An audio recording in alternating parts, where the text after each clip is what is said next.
गया जी के मानपुर में सम्राट अशोक सम्मान समारोह में भाग लेने पहुंचे बिहार के उप मुख्यमंत्री सम्राट चौधरी ने एक बार फिर राजद सुप्रीमो लालू प्रसाद यादव पर तीखा प्रहार किया। कुशवाहा समाज को एकजुट करने के प्रयास के तहत आयोजित इस समारोह में सम्राट चौधरी ने लालू यादव को बिहार की राजनीति का गब्बर और चोर करार दिया। डिप्टी सीएम ने कहा, लालू यादव के शासनकाल में अपराध चरम पर था। उस दौर में लोगों के मन में भय था और कानून व्यवस्था नाम की कोई चीज नहीं थी। आज हम कानून का राज स्थापित कर रहे हैं और अपराधियों पर कड़ी कार्रवाई हो रही है। पुलिस को साफ निर्देश है, अपराधियों का एनकाउंटर करो। सम्राट चौधरी ने कहा कि बिहार के लोग लालू यादव के डर से बिहार छोड़कर दूसरे राज्य की ओर पलायन कर रहे थे।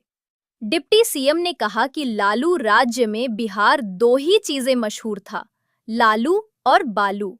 चौधरी ने आरोप लगाया कि लालू यादव के शासनकाल ने राज्य को बालू माफियाओं के हवाले कर दिया। उन्होंने कहा, लालू यादव ने बालू माफिया को पनपाया और आज भी राजद के विधायक उसी नेटवर्क का हिस्सा हैं। प्रदेश से बाहर जाते थे नौकरी करने के लिए। आज बिहार में इंफ्रास्ट्रक्चर का काम चल रहा है, कंस्ट्रक्शन का काम चल रहा है, कई यूनिवर्सिटीज बन रहे हैं, कई इंफ्रास्ट्रक्चर का काम कर रहा है। आपको जानकर आश्चर्य होगा कि जहां 1.25 करोड़ लोग बिहार से बाहर पलायन करते थे लालू जी के डर से, क्योंकि मैं तो स्पष्ट तौर पर कहता हूं कि बिहार का राजनीति का कोई गब्बर है, उसका नाम है लालू प्रसाद, जिसने सबको डराने का काम। कोई कम्युनिटी हो, उच्च जाति के लोग हो, पिछड़े के लोग हो, कुछ समाज हो, अत्यंत पिछड़ा हो, सबको किसी एक व्यक्ति ने डराने का काम किया, तो उसका नाम है लालू प्रसाद जी, जिसने बिहार को डराना था। और साथियों, बदलना है, और इसलिए बदलना है क्योंकि बिहार को आगे ले जा रहा है। और बिहार तभी आगे गया क्योंकि आजकल उनका परिवार ये घूम घूम कर कह रहा है कि हम रोजगार देंगे। तो अब रोजगार की स्थिति समझिए, पूरे लालू प्रसाद का परिवार सत्ता में रहा साथियों, कभी वो स्वयं मुख्यमंत्री रहे और कभी अपनी पत्नी को प्रतिनिधि बनाकर सत्ता में बैठाया, लेकिन पूरे 15 साल में 94 लाख हजार को मात्र नौकरी मिली, 1 लाख भी नहीं पहुंचा। लेकिन नीतीश कुमार जी का शासन और नीतीश कुमार जी के एनडीए के 20 साल के शासनकाल में आज लगभग 17 लाख लोगों को रोजगार नहीं, सरकारी नौकरी देने का काम नीतीश कुमार के सरकार में है।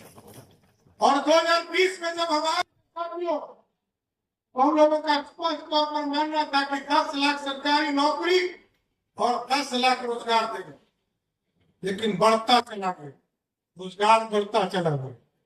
और आज आपको बताते हुए हर्ष है कि जब अक्टूबर में आपके यहाँ आचार संहिता लगेगा, क्योंकि 30 तारीख तक तो वोटर लिस्ट ही सही हो रहे हैं, और 30 सितंबर तक, तो जब अक्टूबर में वोट मांगने आएंगे साथियों, हम आपको स्पष्ट करते हैं 12 लाख सरकारी नौकरी और 38 लाख रोजगार, मतलब 50 लाख लोगों को सरकारी नौकरी और रोजगार देकर आए।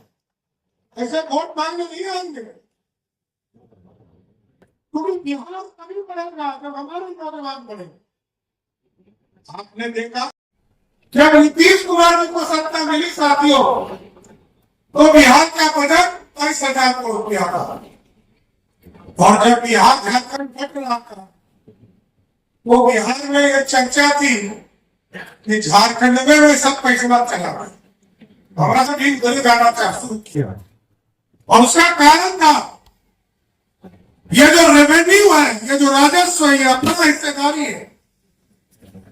उस समय जब झारखंड बट रहा था आदिवासी के कल्याण के स्वर्गीय अटल जी ने बिहार और झारखंड को बांटा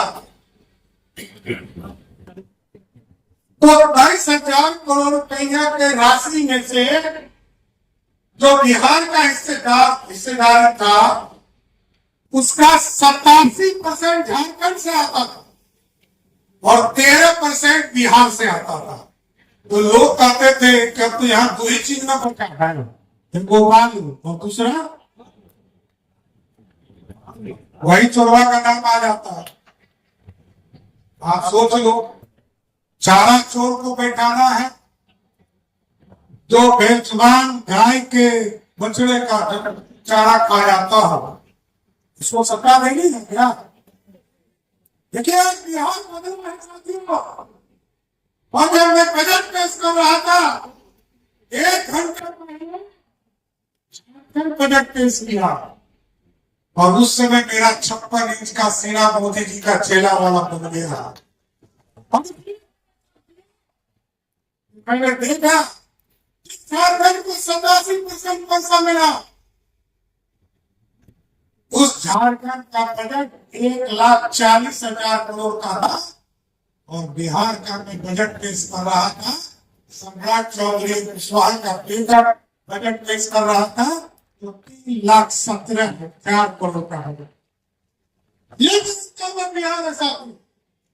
इसलिए सम्राट अशोक के मार्गदर्शन में सम्राट अशोक ने जो सपना देखा है इस अखंड भारत का, और ये स्वर्णिम काल दिया है भारत को, कोई दूसरे राजा के सामने स्वर्णिम काल नहीं दिखा जाता है साथियों। 200 वर्षों तक राज किया। यदि आप चाहते हो कि फिर से बिहार में स्वर्णिम काल है तो एक बार एनडीए को वोट देकर फिर से जिताने का काम कीजिए साथियों।